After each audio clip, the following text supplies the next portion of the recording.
நமது தமிழகத்தின் கல்வி கனவை நனவாக்கிய மாபெரும் தலைவர் முன்னாள் முதல்வர் காமராஜர் அவர்களின் பிறந்த நாளான இன்று கல்வி வளர்ச்சி நாள் கொண்டாடப்படுகிறது.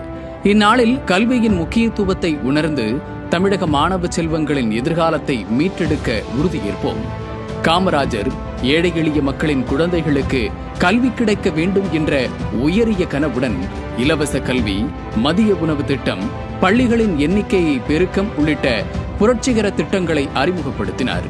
இதனால் தமிழகத்தில் கல்வி ஒரு அடிப்படை உரிமையாக மாறியது.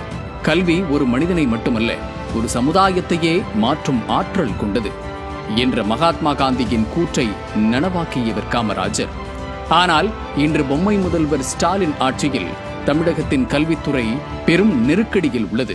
ஸ்டாலின் தலைமையிலான 4 ஆண்டு ஆட்சியில் நிர்வாக குறைபாடுகள், ஆசிரியர் மற்றும் பேராசிரியர் பற்றாக்குறை, பல்கலைக்கழகங்களில் துணைவேந்தர் நியமனத்தில் தாமதம், கல்வித்துறைக்கு ஒதுக்கப்படும் நிதி முறையாக பயன்படுத்தப்படாதது, மாணவர்கள் போதை பழக்கத்திற்கு அடிமையாகி எதிர்காலத்தை இருளாக்கும் ஆபத்து போன்றவற்றால் காமராஜரின் கல்வி கனவு சீர்குலைந்து மாணவர்களின் எதிர்காலம் கேள்விக்குறியாகியுள்ளது.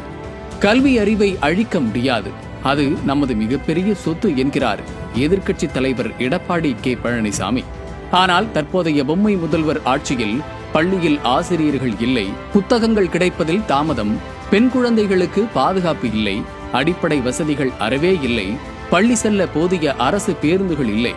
இப்படி எதுவுமே முறையாக இல்லாத போது கல்வி எப்படி தரமானதாக இருக்கும்?